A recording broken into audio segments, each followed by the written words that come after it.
This is ABC 7 News at 6. Good evening, everyone, and thank you for joining us. I'm Beth Jones. And I'm Peter Dubois. First tonight, a Portland man who was accused of hitting and killing his girlfriend with his car before fleeing the country has been found guilty of murder. Raymond Lester had been charged with the murder of his ex-girlfriend Nicole Mokeme, whose body was found in Acadia National Park after an apparent hit and run in June of 2022. Multiple witnesses testified at trial to the nature of the couple's relationship before the murder. Mokeme's previous roommate and neighbors said arguments could be heard regularly coming from the couple's apartment, and a kayaking instructor from Friends of Acadia, who also interacted with the couple before the murder, said that they'd had the worst argument she'd ever seen. Before appearing in court, Lester had attempted to flee the country from Mexico. Investigators in Maine learned Lester was in Cancun, and authorities there, working in collaboration with the Marshal Service, took Lester into custody, and he was returned to the U.S. Now it is unclear when he will be sentenced. A 20-year-old Waterville man has been sentenced to more than a decade in prison after pleading guilty back in April to conspiring to attack a mosque in Chicago. According to the DOJ, court records show that beginning in November of 2021, Xavier Pelkey conspired with two minors, one located in Chicago and one in Canada, to conduct a mass shooting at a Shia mosque in the Chicago area. In February of 2022, the FBI executed a search warrant at Pelkey's Waterville residence and found handmade explosive devices and a hand-painted version of the flag used by ISIS on the wall of Pelkey's bedroom. Also recovered were written statements intended to be released just before the attack. The DOJ says Pelkey and his co-conspirators subscribed to a radical form of Sunni Islam and were ISIS supporters. They say Pelkey planned to contribute firearms, ammunition, and explosives to be used in that attack. He was sentenced to 15 years in federal prison, followed by 20 years of supervised release. His defense attorney spoke after the sentencing. We really had three kids who were 15, 16, and 17 years old who were talking on social media about a plan, and each kind of goading the other to make the plan sound more heinous, at each time they discussed it. And I'm just not sure how realistic it was that any of this was actually going to come to pass. But I certainly don't fault the judge for the sentence, because the sentencing guidelines called for the sentence that was given. McLean says as part of the agreement, part of the plea agreement, one of the charges was dismissed, but they also gave up any right to appeal that sentencing. An Oakland mother who pleaded guilty to manslaughter in the death of her one-year-old son will spend 4 years in prison. First responders were called to 21-year-old Ashley Malloy's home in November of 2021. Carson Malloy was taken to a Waterville hospital where he was pronounced dead. Police searched the home and found more than 5 pounds of fentanyl, more than 3 pounds of methamphetamine, and more than a pound of crack cocaine. Malloy was sentenced to 10 years with all but 4 years suspended for manslaughter and 9 years for 3 counts of unlawful drug trafficking. The sentences will be served concurrently. The co-owner of Winterport Dragway was arraigned in Kennebec County Court this morning. Sean Iori of Albion is facing 11 charges for alleged sex crimes involving a minor. Last month, Iori was indicted on 1 count of gross sexual assault, 3 counts of unlawful sexual contact, 2 counts of sexual abuse of a minor, 1 count of sexual exploitation of a minor, and 4 counts of possession of sexually explicit materials. The count of gross sexual assault is a Class A felony charge alleging Iori engaged in a sexual act with a minor under the age of 14. Iori pled not guilty on all counts on Monday. A Smyrna man accused of starting a fire inside the Bangor Walmart Friday evening appeared in court today. 44-year-old Lucas Landry is charged with arson in connection with a fire that started just before 6 o'clock in the menswear section. He also faces theft charges for allegedly walking out of the store with a cart full of merchandise.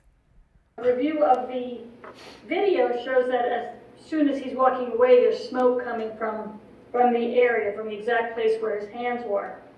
Video also showed him walking to the front of the store, stopped at the men's room, and then left with a cart of merchandise without paying for it. The prosecution detailed Landry's criminal history, which includes a number of thefts in Aroostook County going back to 2005. A judge set Landry's bail at $100,000. The fire remains under investigation. The Walmart is expected to be closed for at least a couple of weeks.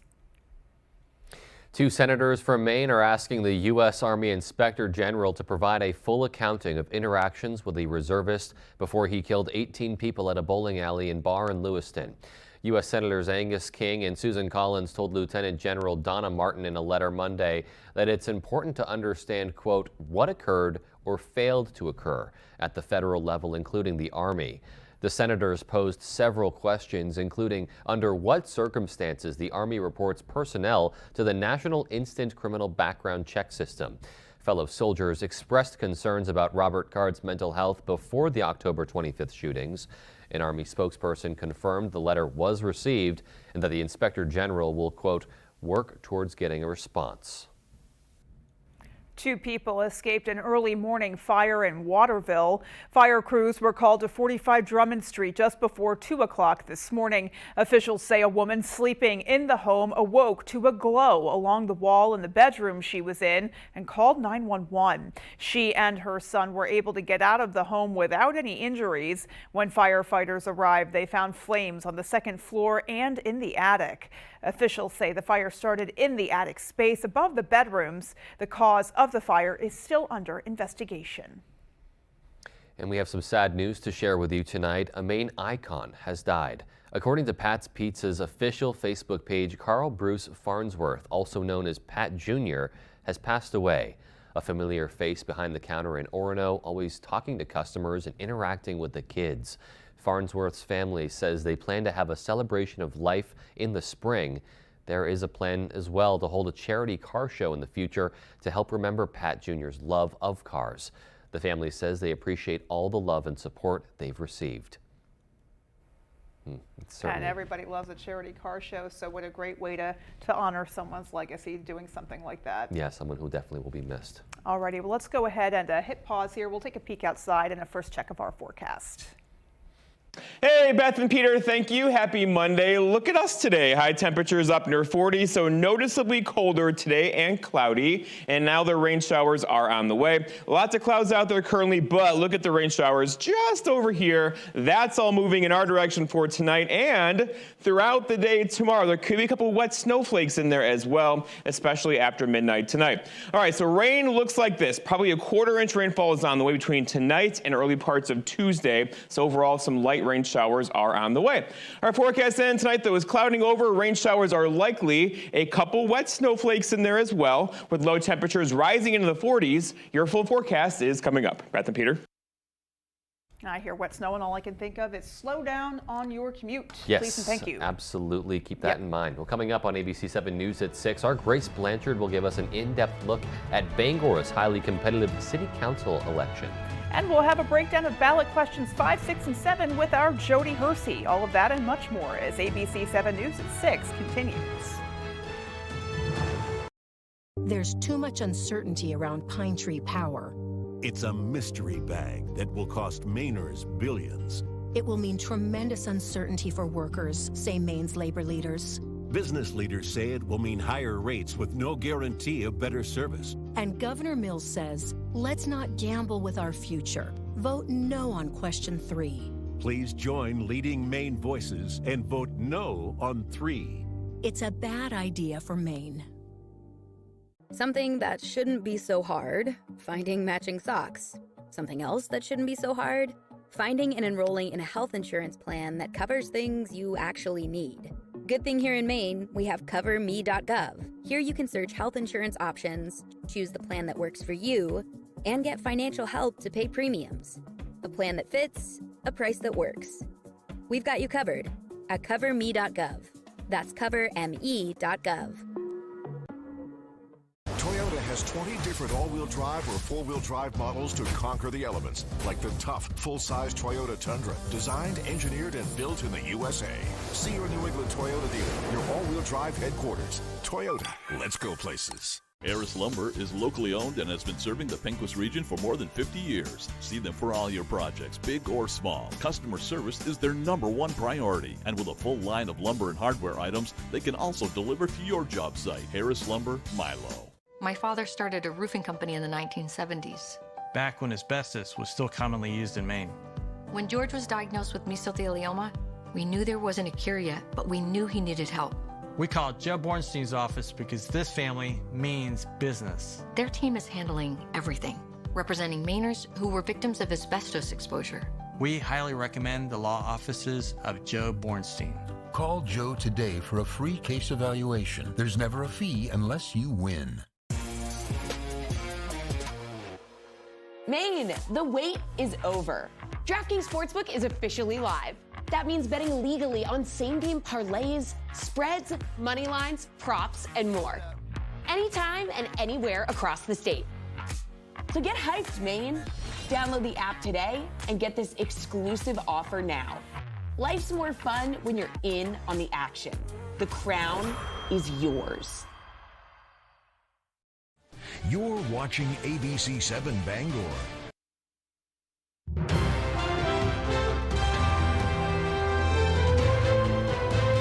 Welcome back, everyone. Well, Election Day is tomorrow, and there are a number of different state referendum questions and some local races on the ballot of note this year, too. Our Augusta area reporter Corey Bouchard checked in with Maine's top election official to find out more about this year's election.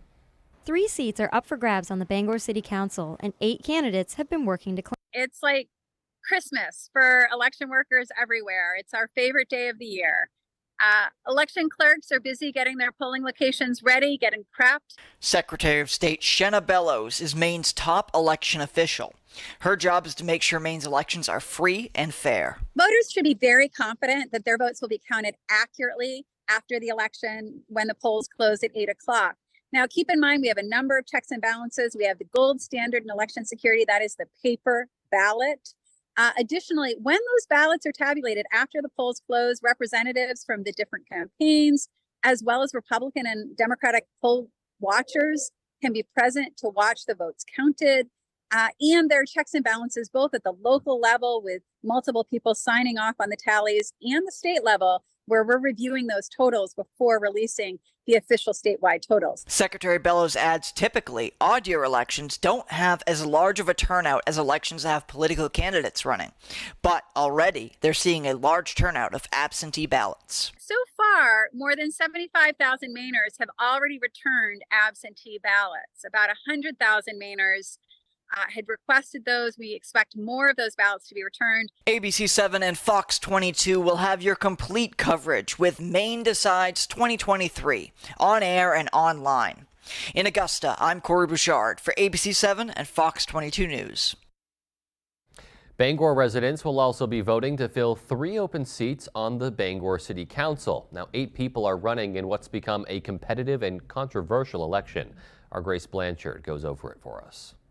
3 seats are up for grabs on the Bangor City Council, and 8 candidates have been working to claim them. It's a large field, and it's been a very competitive race. For many of the candidates, this is their first time running for the City Council, each stressing the need to address issues such as the homelessness crisis and substance use in the city. Certainly, there are some differing opinions about how to approach the issues that we're facing. This election has also been described by several candidates as one of the most contentious in years due to campaign ads from a local political action committee, or PAC. We've seen the PAC ads that have been out recently, which is really unusual for a Bangor City Council race, for any municipal level race. Many of the advertisements have been in support of 3 candidates, while other ads have claimed 3 other candidates are, quote, bad for Bangor. Candidate Kim Boucher is one of those targeted in the negative ads. She said in a statement, the actions of this PAC created an additional layer of stress to an already challenging time in our state and in the lives of candidates who are running positive campaigns. The 3 who are being supported by the PAC say they have no affiliation with the group. I didn't expect to have people supporting at that level, so it's humbling for sure, but it also goes to show that people are ready for change. They're ready for something different. According to the Political Action Committee, the advertisements were recently modified to focus on policies rather than people.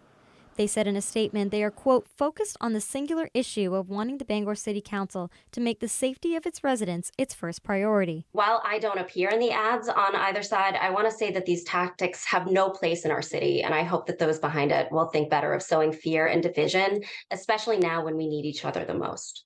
In-person voting will be held at the Cross Insurance Center from 7 a.m. to 8 p.m. on Election Day. In Bangor, I'm Grace Blanchard for ABC 7 and Fox 22 News. And with Election Day less than 24 hours away, our Jody Hersey takes a look at 3 of the 4 proposed changes to Maine's Constitution that will be on the ballot. On November 7th, voters will be asked if they are in favor of amending Maine's Constitution. Question 5 reads, in part, do you favor amending the Constitution of Maine to change the time period of judicial review of validity of written petitions from within 100 days from the date of filing to 100 business days? And it's really essentially to give the staff of the Secretary of State's office some reasonable time, because they're also managing elections, to give them some reasonable time to get back to petition gatherers. Question 6 asks voters, do you favor amending the Constitution of Maine to require that all of the provisions of the Constitution be included in the official printed copies of the Constitution prepared by the Secretary of State? So it's really an issue about respect for our Native American tribes and really trying to correct some of the historical record that's been covered up by previous generations. It does not change anything about the Constitution. The provision is still there. The difference is it's not printed in the printed version of the Constitution. So is it splitting hairs? It's just primarily designed to make people more aware of that Section 5 provision that does deal with tribal sovereignty. Question 7 reads in part, do you favor amending the Constitution to remove a provision requiring a circulator of a citizen's initiative or people's veto petition to be a resident of Maine and a registered voter in Maine? So if you want the circulator of a petition to be a resident of the state of Maine, you would vote no.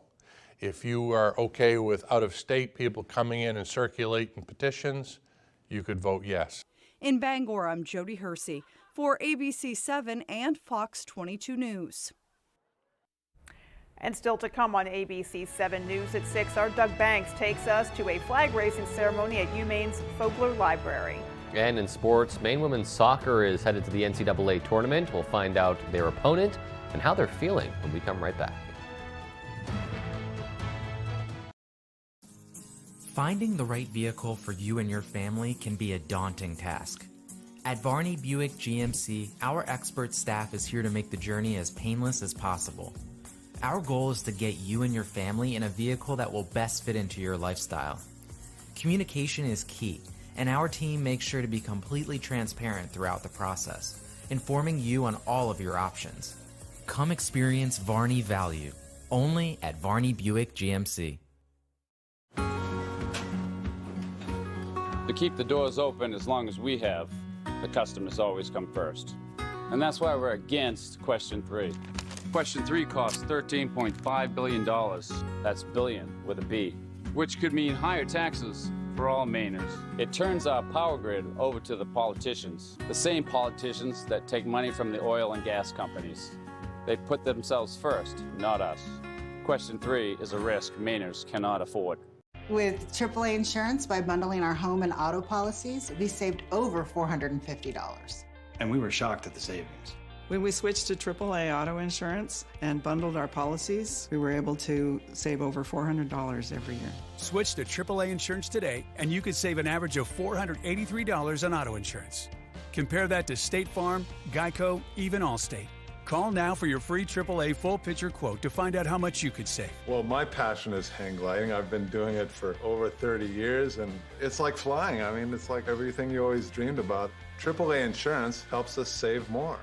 And do more. The savings from AAA insurance has allowed me to pursue my passion of making jewelry.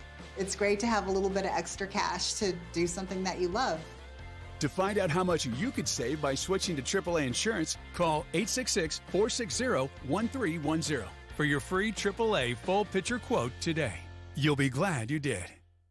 The big automakers want a monopoly on your car repairs. That's why they're starting to restrict access to your car's mechanical data. But voting yes on question 4, right to repair, will stop them. Hundreds of local independent repair shops across Maine urge yes on 4, because yes on 4 will protect consumer choice and save thousands of Maine jobs. It's your car. It should be your choice where to fix it. Vote yes on question 4. Yes on right to repair. Tonight's Sports is brought to you by Healing Hands Massage in Hamden, providing professional massage services tailored specifically for their clients. Stop by Healing Hands Massage today. You'll thank yourself later.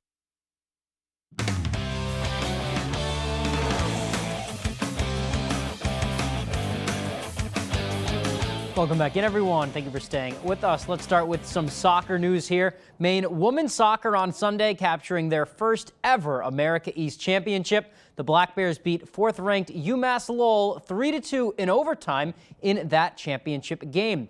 Maine's Laura Kirkby cashing in the game-winning goal in the second overtime period Sunday. The Black Bears today watching their name come up on the NCAA selection show. They'll go to Harvard for their first-round game to take on the Crimson. For Kirkby, it was the junior out of Australia's second goal of the contest, just her 4th of the season. She says she's still riding that adrenaline rush. The first thing she did was call her folks back home, where it was around 2 o'clock in the morning. Went home and I called my mum and I was just like, oh my gosh, like surreal moment. She was crying in Australia at 2 a.m. But yeah, I think that kind of was the first moment I was like, oh, this is real. And even today, like talking to some people, I was like, still feels completely like surreal to me. But yeah, I'm slowly starting to calm down because I obviously want to recenter for the game. Right, the Black Bears, they'll play Harvard at 5 p.m. Saturday. That's the official game time and date. The whole team watching intently in the Alphon Lounge. They had to wait for about 38 other teams to have their opponents and locations announced, so it got pretty nerve-wracking before they finally heard their name. But that excitement definitely hit when they did. They're confident they can go down there and put up a fight. It was pretty nerve-wracking. Yeah, like I said, like they were going through pretty quick. But yeah, it's definitely a sigh of relief to see us pop up, and I think a lot of us expected to go against Harvard, so you know, I think it's going to be a good matchup. Obviously, when Maine was called and we saw Harvard, we had a big sigh of relief, and we were like, okay, yeah, this is the plan, this is what we're doing. All right, wishing them luck there. Let's stay with the University of Maine now. We'll talk some hockey. A big weekend for the Black Bears on the ice. They went down to Merrimack and came away with the sweep. And in doing so, Maine moving up in the U.S. College Hockey Online poll and the USA Hockey poll. The Black Bears are now your 13th ranked college hockey team in America. Newcomer Bradley Nadeau was huge in their wins over the weekend. He scored 3 goals and added an assist, so a 4-point weekend for the freshman first-round pick, including the game-winning goal in the third period of Maine's 2-1 win Friday. And his 3-point game Saturday was the second of the season. So another big weekend coming up for the Black Bears. They're back home in the Alphon finally, first time since opening weekend, hosting the top-ranked team in the country from Boston College. That's all the time we have for sports. Here's Jeff Weller with your full 5-day forecast. Jeff? All right, thank you. Your full weather is brought to you by Maniac Collectibles. Visit the Bangor Mall for sports memorabilia, Pokemon, Magic board games, and more. All right, let's talk about the weather today, and we are in for some cooler temperatures out there for today. Highs only near 40. Rain showers tonight, a couple wet snowflakes in there as well, and then probably some more light rain and snow showers in here on Thursday. It will be nothing heavy, though, going forward. For us, temperature-wise today, look at high temperatures back up near 40, so colder, right? 39 in Millinocket today, 42 here in Bangor. It was a cooler day today after a pretty nice weekend around here, as you know, as we still have lots of heat across the south and west. That, though, is staying there. The cold air this time of year typically wins the battle. It's going to win the battle today and tomorrow and probably throughout the week, with high temperatures only near 40 throughout the area today.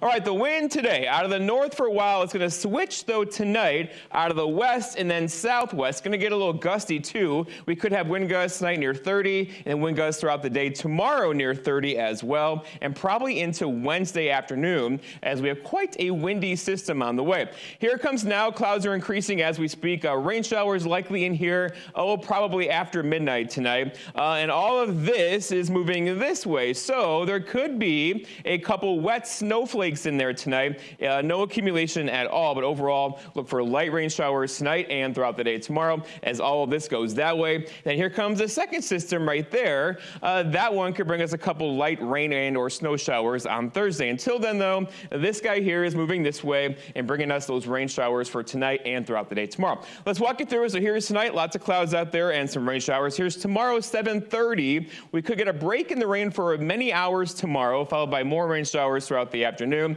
And again, warming temperatures tonight. We're going to have lows probably mid-30s rising after midnight. We'll keep it all rain showers after midnight tonight. And then overall, here's Tuesday, looking at windy conditions across the area, a couple showers around. Same thing for Wednesday morning, clearing out though throughout Wednesday afternoon. And then we have our next system getting in here later on Thursday with some more rain and or snow showers.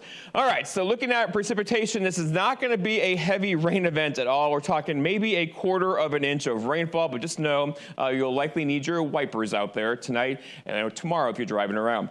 Our forecast then tonight though is rain showers and rising temperatures overnight tonight. Low temperatures down near 34, rising into the 40s after midnight with that gusty southeast wind. For tomorrow, all right, clouds, rain, some wind, high temperatures near 55. Long breaks in the rain tomorrow, by the way, as well, with that south wind gusting near 25. And then looking ahead, your 5-day forecast shows that rain tomorrow, breaking the action for Wednesday. A rain-snow mix on Thursday, a high of 39. Warmer Friday, 48, basically leveling off in the mid-40s or so next week, Saturday into Sunday.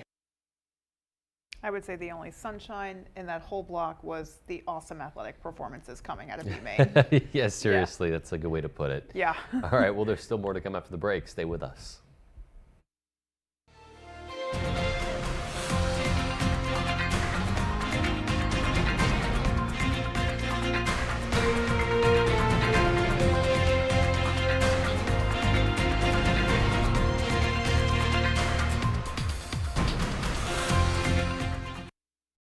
It's Renewal by Andersen's Black Friday event with unprecedented savings on custom-built replacement windows. Our exclusive Fibrex composite material windows won't warp or bow and never need painting, making them vastly superior to vinyl windows. They're custom-built in the USA, installed with precision and care, backed by the nation's best warranty, and now more affordable than ever. Call today. These massive Black Friday savings and special financing end soon. Don't miss out. Call and schedule your free design consultation today.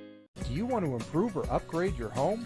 Well, At Home Furniture, Appliance, and Bedding in Lincoln and Dover Foxcroft has got you covered. We pride ourselves in the relationships we build with every customer, from commercial businesses to homeowners. We have some of the best prices on the best brands of appliances, furniture, and mattresses, and we even offer full kitchen and bath remodels with a designer and installers on staff. So stop in today and check us out at one of our locations and see what we can do to make you feel at home. Question 3 is too costly and too risky. It's a $13.5 billion gamble that puts politicians in charge. It will increase our electric bills. We can't afford higher electric bills. And the politicians, they're not even required to have an operations plan when they take over. No plan to keep the lights on? Not even for emergencies or power outages. That's a bad idea. Mainers can't afford this costly proposal. I'm voting no on 3. It's a risk we can't afford. For great Toyota offers not seen on TV, you could type buyatoyota.com into your browser, or you could simply scan this QR code and give your fingers a break. Buyatoyota.com, Toyota's official website for deals. Toyota, let's go places. Making contributions to a 529, no matter how big or how small, keeps the conversation going for a family. Some sort of training beyond high school is needed. Having some money put away, that's kind of our goal. And it helps your child think about what they want to do with their future and know that they have some financial support, but also your support as a parent to pursue their dreams. To learn more about NextGen 529, its investment objectives, risks, and costs, read the program description at nextgenforme.com. Check if your home state has a 529 plan that offers tax or other benefits. This week, former President Trump takes the stand, plus what state elections may signal about 2024 with just 1 year out. More Americans turn to the most watched newscast on television. World News Tonight with David Muir. Welcome back, and finally tonight, a flag-raising ceremony in front of Fogler Library honored the University of Maine's veteran community as part of UMaine's annual Veterans Week celebration. Our Doug Banks spoke with UMaine's Veteran Services about why the ceremony is so crucial to providing support and bringing everyone together across campus. UMaine's Veterans Week begins by hoisting the colors. Our office organizes it. It's a Veterans Education Transition Services. We basically do all the programming, all the certifying for JAB bill benefits for veterans and dependents who use their JAB bill here at the University of Maine. Here on campus, the ROTC departments for the Navy and the Army, we like to contribute in any way we can, helping out with events here on campus. As the ceremony comes to a close, Forward. March.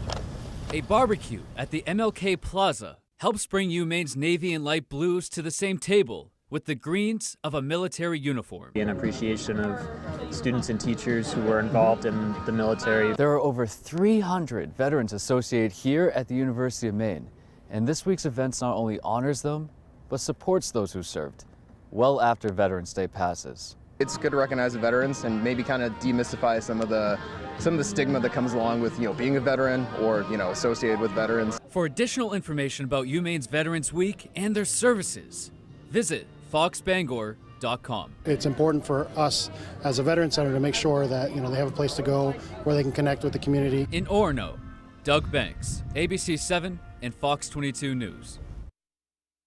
I like to see multiple generations of veterans and those who may be about to serve connecting. Yeah, absolutely. Yeah, it's just great to see there on UMaine campus. Indeed.